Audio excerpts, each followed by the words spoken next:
Students असी कर रहे हैं अपनी क्लास 9th चैप्टर चल रहा साडा 6th लाइन्स एंड एंगल्स जिस विच असी एक्सरसाइज कर रहे हैं 6.2 जिस दे असी पहले जिहड़े 3 क्वेश्चन ने असी कर चुके हैं तो हुण असी क्वेश्चन करना है अपना 4th। सो क्वेश्चन 4 दे विच तुहाडे कोल देखो एक इस तरह की फिगर जिहड़ी दित्ती होवेगी। दिता जो है तुहाडे कोल गिवन की है कि पी क्यू जिहड़ी रेखा है वो एस टी दे समांतर है, पैरेलल है साडे कोल पी क्यू एस टी दे जिहड़ी कि समांतर है। इसदा मतलब कि पी क्यू और एस टी दोवें की हो गई समांतर। पी क्यू आर एंगल दिता हुआ साडे को 110 degree, R S T angle दिता हुआ 130 डिग्री, क्यू आर एस असीं पता करना है। सो क्यू आर एस कित्थे है साडे को, क्यू एस इधर है, आर इसदा मतलब कि असीं ए जो एंगल है इसनूं पता करना है। सो संकेत दे विच हिंट दे विच तुहाडे कोल क्या है कि आर तो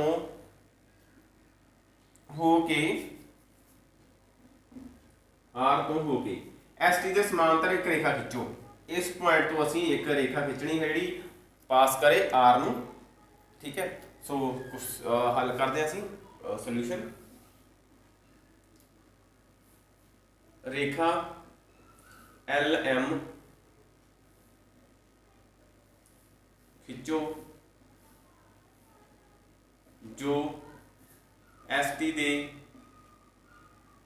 समांतर होवे अते आर नूं कटदी होवे। सो की है कहने का मतलब देखते हैं कि इस तरह जी साडे कोल एक दिती गई है फिगर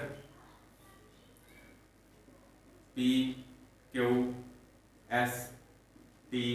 सो साडे को 130 डिग्री दिता गया, इधर 110 डिग्री दिता गया है, ये पॉइंट है साडे को आर। सो इत्थों असीं एक जिहड़ी रेखा वो खिंचनी है इस तरह।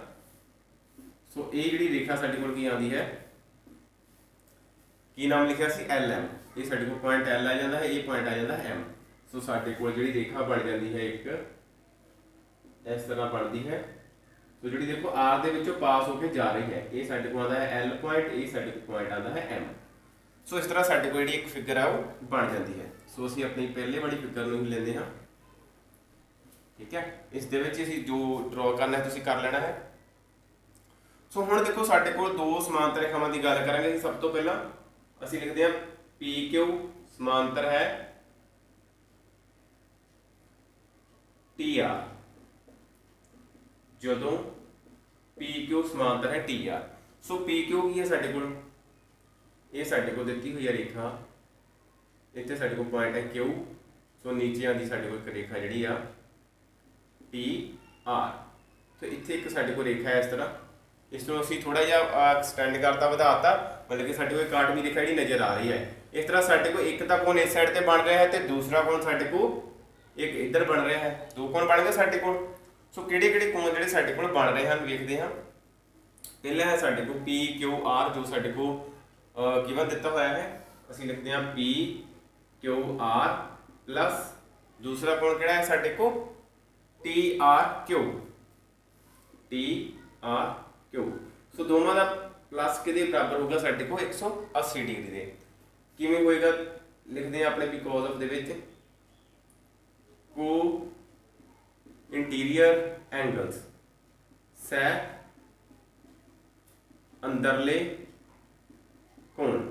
सो जिहड़े सै अंदरले कोण साडे कोल हुंदे हन जां एक ही दिशा के अंदरले कोण जिहड़े हुंदे हन साडे कोल उन्हां दा जोड़ जिहड़ा है वो 180 डिग्री के बराबर हुंदा है, जो असीं अपनी पिछलियां क्लासां दे विच थ्योरम डिस्कस कीतियां सी, उस दे विच असीं उन्हां दी गल कीती सी। सो इन्हां दोवां दा जोड़ 180 डिग्री के बराबर है, जिस विच साडे कोल पी क्यू आर कितना दिता है 110 degree plus T R Q असीं फाइंड करांगे, बराबर आ गया 180 डिग्री। इसलिए साडे कोल जिहड़ा टी आर क्यू है वो की आ जाएगा 180 डिग्री माइनस आ जाएगा साडे कोल 110 degree. So T R Q की आ गया साडे कोल 70 डिग्री। सो इसदा मतलब जिहड़ा साडे कोल ये वाला कोण है ये आ जाता है साडे कोल 70 डिग्री। फिर गल करते हैं असीं, एक पार्ट साडा हो जाता है हुण एस टी समांतर है आर एम। सो एस टी की है साडे कोल इस तरह साडे कोल जिहड़ी एस टी बनी हुई है, पॉइंट है एस इधर है टी साडे कोल। सो इस तरह साडे कोल फिर बने हुआ है इधर पॉइंट एम तो पॉइंट है आर। सो ये साडे कोल एंगल दिता हुआ है 130 डिग्री। ਹੁਣ ਅਸੀਂ ਲਿਖਦੇ ਹਾਂ ਐਂਗਲ, ਇਹ ਐਂਗਲ ਸਾਡੇ ਕੋਲ ਕਿਹੜਾ ਦਿੱਤਾ ਹੋਇਆ RST, RST ਪਲੱਸ दूसरा एंगल लिखते हैं ਸਾਡੇ ਕੋਲ ਕੀ ਆਏਗਾ SRM, R ਅਤੇ M, ਇਹ ਜਿਹੜਾ ਐਂਗਲ ਹੈ ਕੋਈ ਸਾਡੇ ਕੋਲ ਜਿਹੜੇ ਐਂਗਲ ਆ ਜਾਣੇ ਦੇਖੋ ਇਸ ਨੂੰ ਵੀ ਅਸੀਂ ਦੋਵਾਂ ਸਾਈਡ ਤੇ ਵਧਾ ਦਿੱਤਾ ਤਾਂ ਇਹ ਵੀ ਸਾਡੇ ਕੋਲ ਸਹਿ ਅੰਦਰਲੇ ਕੋਣ ਆ ਗਏ। ਸੋ ਇਹਨਾਂ ਦਾ ਵੀ ਜੋੜ ਜਿਹੜਾ ਕਿਹਦੇ ਬਰਾਬਰ ਹੋਏਗਾ 180 ਡਿਗਰੀ ਦੇ। ਸੋ ਕੀ ਲਿਖਦੇ ਹਾਂ ਅਸੀਂ ਸਹਿ ਅੰਦਰਲੇ ਕੋਣ। ਸੋ ਇਸ ਤੋਂ ਬਾਅਦ ਹੱਲ ਕਰਦੇ ਅਸੀਂ RST ਸਾਡੇ को ਦਿੱਤਾ ਹੋਇਆ 130 ਡਿਗਰੀ ਪਲੱਸ ਆ ਜਾਏਗਾ ਸਾਡੇ को SRM ਬਰਾਬਰ ਆਏਗਾ 180 ਡਿਗਰੀ।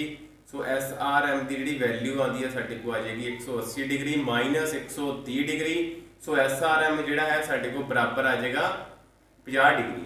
ਸੋ ਇਹਦਾ ਮਤਲਬ ਜਿਹੜਾ ਇਹ ਕੋਣ ਹੈ ਸਾਡੇ को ਇਹ ਕਿਹਦੇ ਬਰਾਬਰ ਆ ਜਾਂਦਾ ਹੈ 50 ਡਿਗਰੀ ਦੇ ਬਰਾਬਰ ਜਿਹੜਾ ਕਿ ਆ ਜਾਂਦਾ ਹੈ।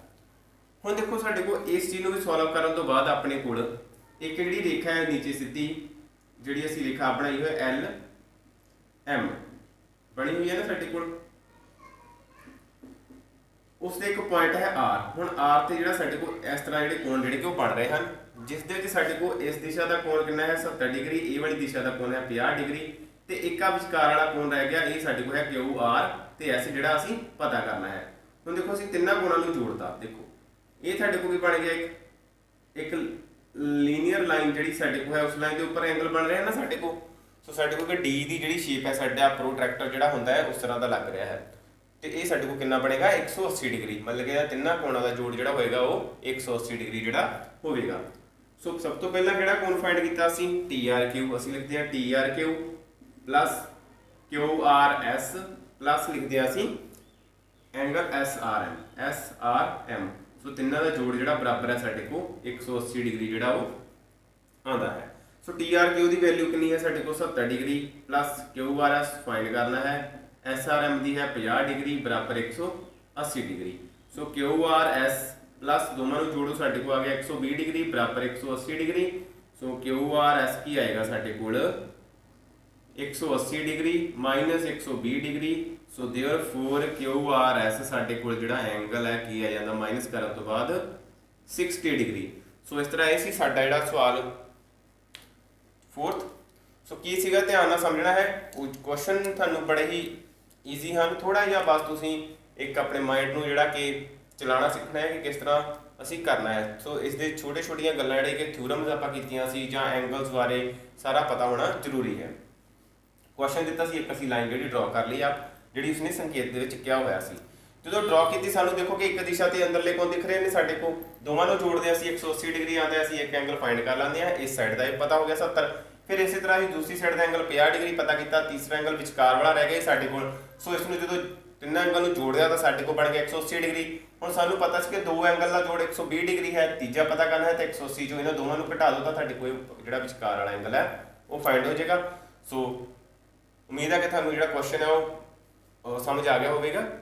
ਸੋ ਨਵੀਆਂ ਵੀਡੀਓਜ਼ ਪ੍ਰਾਪਤ ਕਰਨ ਦੇ ਲਈ ਕਿ ਹਰ ਵੀਡੀਓ ਦਾ ਜਿਹੜਾ ਲਿੰਕ ਆ ਤੁਹਾਨੂੰ ਪਹਿਲ ਦੇ ਆਧਾਰ ਤੇ ਜਿਹੜਾ ਸ਼ੋ ਹੋ ਜੇ ਉਸ ਦੇ ਲਈ ਚੈਨਲ ਨੂੰ ਸਬਸਕ੍ਰਾਈਬ ਕਰ ਲਓ। Thank you.